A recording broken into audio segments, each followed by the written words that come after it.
보통 우리 센TV가 약간 우파 계열로 보수 채널이라는 알고 계시는 분이 많은데 아마 이 방송 나가고 나면 난리가 날 거예요. 그래서 여기에 나가가지고 본전을 못 찾지 않을까.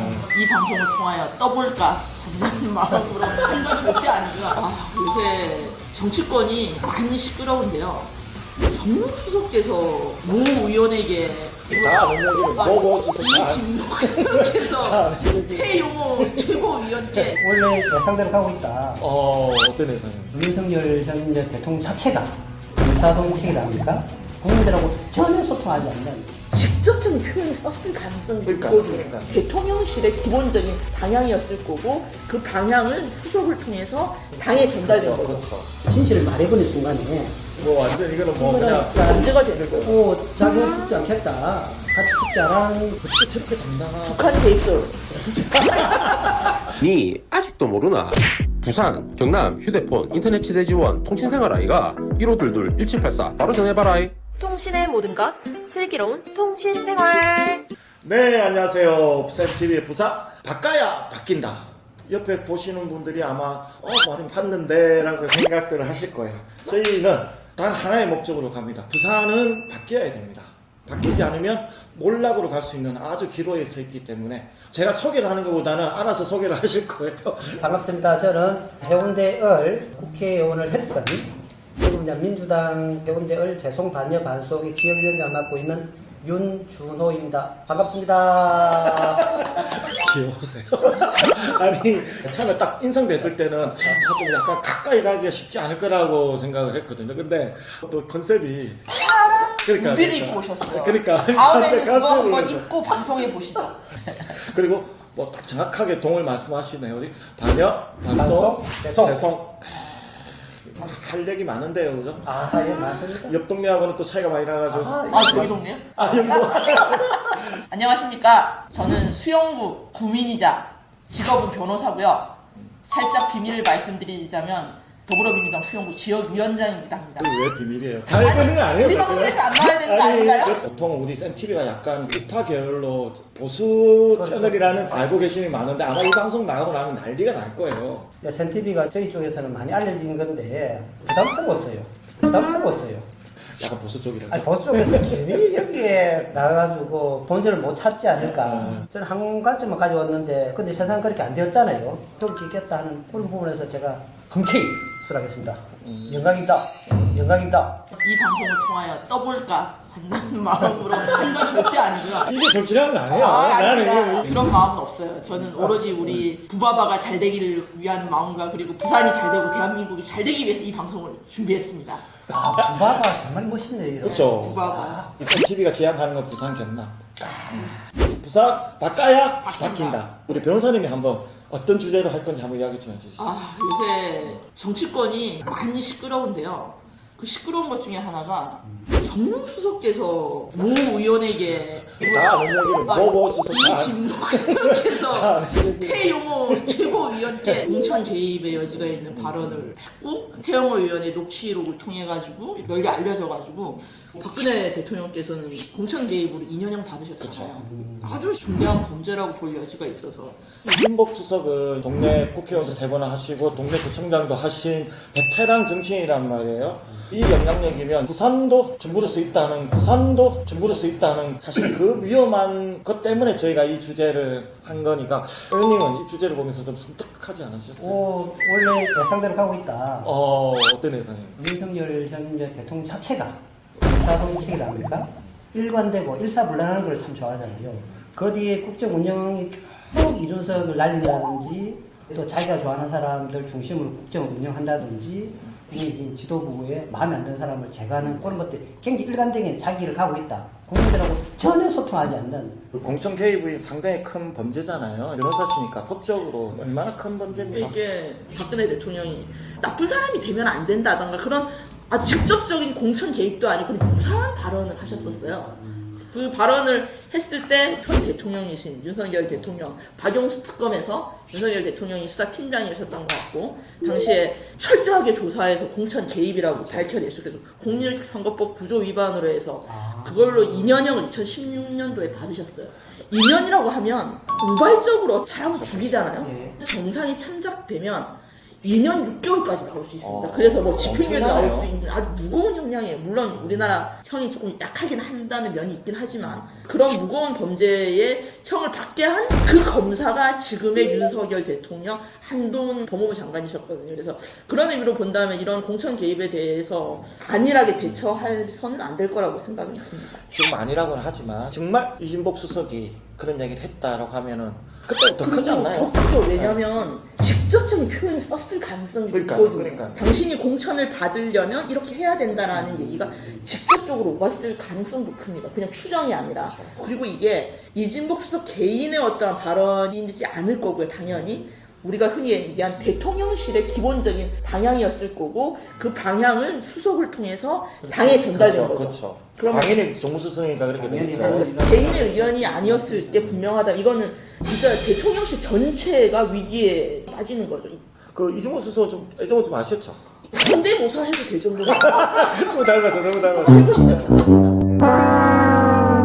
그 제가 조금 전에 말씀했듯이 굉장히 일관됩니다. 태영호 최고가 그 전의 행동과 중간에 이진복 수석을 만나고서 이후의 행동이 그 흐름을 그대로 가져가고 있거든요. 용산에 원하는 발언들 계속 이렇게 흐름들을 만들어주고 있거든요. 누가 보더라도 개성은 좀 농후하다. 지금 이제 국민들이 어떻게 보는가는 모르겠지만 좀 정치하는 사람 입장에서 보면은 그 당의 이제 자율성 이 부분들이 굉장히 심각하고 지금은 범죄적인 행위까지도 충분히 유추해 볼 수 있는 제3자 입장에서 보면 꼬리 자르기 아닌가. 그러니까 태용호 의원께서 자기가 모두 뒤집어 쓰고 대통령실이나 진복 수석은 상관이 없다라고 하는 자기 희생이 아닐까라는 추정도 강히 해봅니다. 이런. 대통령실도 수렁에 빠진 이유가 수렁에 뭐냐면 어차피 이런 문제가 생겼으니까 어떤 누군가 책임을 져야 되잖아요. 그럼 결국 책임지는 사람은 이진복 수석밖에 없는 건데 그게 대도 책임지고 제가 나가겠다 이렇게 돼버리면 더 상황이 이상하게 그냥 인정하는 꼴이 된다는 거죠. 불미스러운 일이 있었다라는 거 인정하고 앞으로는 공천에 개입하지 않을 거고 이런 모습을 보여주는 게 국민의힘을 위해서 낫지 않을까라는 생각이 듭니다. 지금까지 대통령의 모습 보면 그럴 줄은 알지 않을까요? 어떻게 생각하세요? 안타깝다. 아니 그것도 그렇고 참 재밌는 상황인데 태 최고를 용산에서 더 이상 압력넣기는 굉장히 부담스러울 그렇죠. 당연하죠. 왜냐하면 진실을 말해버린 순간에 뭐 완전 이거는 뭐 이거는 그냥 문제가 되는 거죠. 자기는 죽지 않겠다 같이 죽지 않은 그 진실을 문을 열어버리면은 이거 어떻게 되겠어요? 기자이 근데 너무 당당하긴 했어. 어떻게 저렇게 당당하지? 북한 개입설.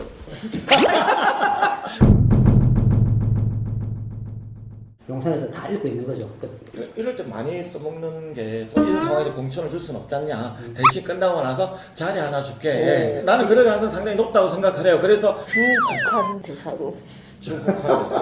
강민규 변호사님 말씀하실 때 굉장히 좋은 내용이거든요. 이런 문제가 생겼을 때 상식적인 정부라면은 왜 그런 문제가 생겼지? 이거 어떻게 고칠까? 이거 시스템적으로 한 발 물러서서 공천 전반을 다시 돌아볼 수 있는, 다시 이제 국민들과 소통할 수 있는 자기로 봤을 때 기회일 수 있는데 진실을 계속 묻고 해왔던 이제 정부다 보니까 그것조차도 두려운 거죠.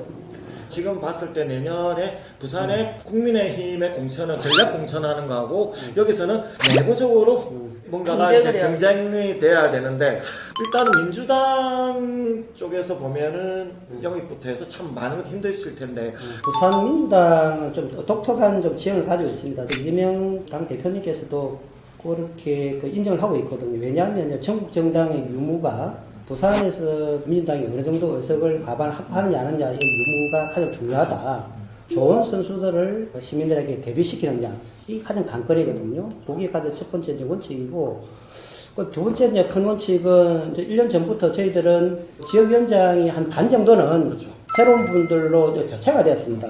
행정 경험이 풍부한 구청장 출신 분들이 들어왔기 때문에 새로운 힘들이 시너지 낼 수 있는 상황이 됐고 지금 이제 필드에서 뛰고 있거든요. 가장 좋은 것은 부산 시민이 민주당 살려줬구나. 그러니까 이런 좋은 분들을 경쟁 시스템에 이을 수 있도록 여기에 현역뿐만 아니고 지도부 같이 노력하고 있다는 걸 제가 계속 듣고 있습니다. 예. 한국에 일본가 그러면 이제 종로잖아요.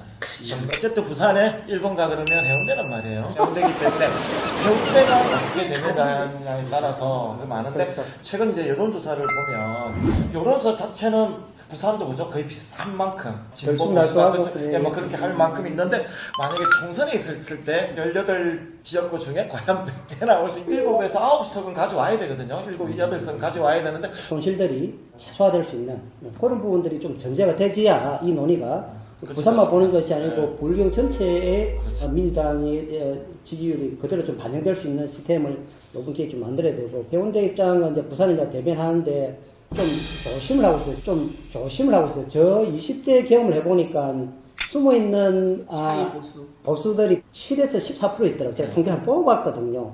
알고 있는 여론조사와는 별개의 관계로 응답하지 않는 청들이 굉장히 저축층에 많다. 특히나 동부산에 많다라고. 저도 우리 동부산 벨트로서 분위기는 거의 대동소이합니다. 근데 저희는 조금 다른 게 윤석열 대통령을 싫어해요. 그거는 정말 피부로 느낍니다. 대통령 이렇게 안 좋아하기가 어려운데 우리 지역에서 보통 어르신들은 나라님에 대한 그 싫은 소리 잘 안 하시잖아요. 그러면 이제 그 표가 민주당이 오겠거니 하고 기다리고 있으면 안 오십니다. 민주당을 또다시 욕하세요. 대통령을 싫어하는데 민주당도 싫어하죠.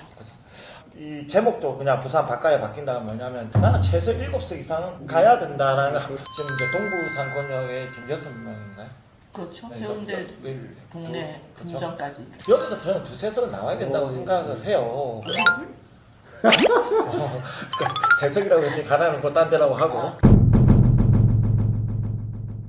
제가 국회의원 하고 또 국회의원 떨어지고 나서 인간이 된 케이스거든요. 그 전에는 뭐였을까요? 저희들이 현재 한 4년밖에 안 되잖아요. 그 위에는 30년 동안에 그들이 다 가져왔을 때 그들이 얼마나 이해관계가 복잡하게 쭉 깔려왔겠습니까? 그런 부분들을 허물기 위해서라도 만성천 많이 했어요. 시장도 우리한테 주고, 시원에 구의원 다 줬고, 국회의원뿐만 아니고 대통령까지 다 줬는데 너희들이 왜 아무것도 하지 못했냐에 대한 그 근본적인 질문에 대한 반성하는 시간들을 충분히 가졌거든요. 그래서 이번만큼은 동부산뿐만 아니고 부산 전체가 해볼만 하다.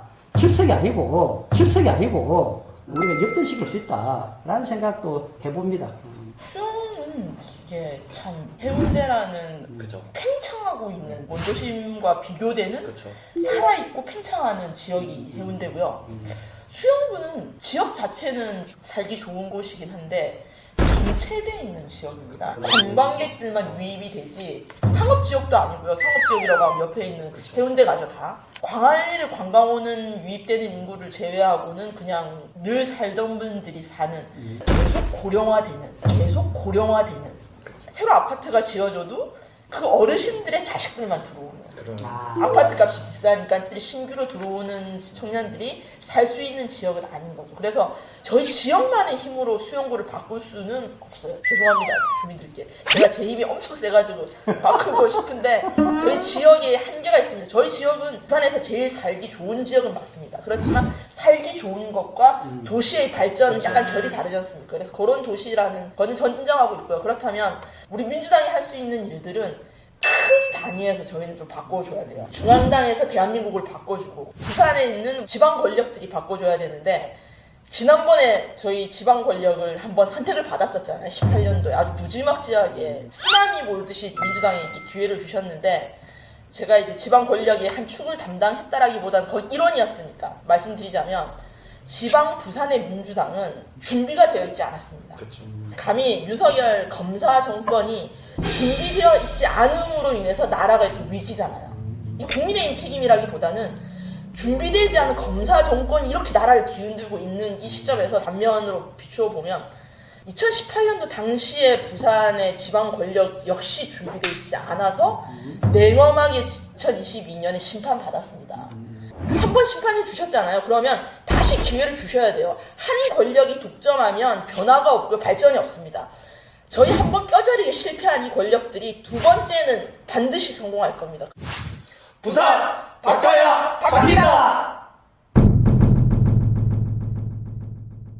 부산은 주민이 주인되는 정당으로 바뀌자!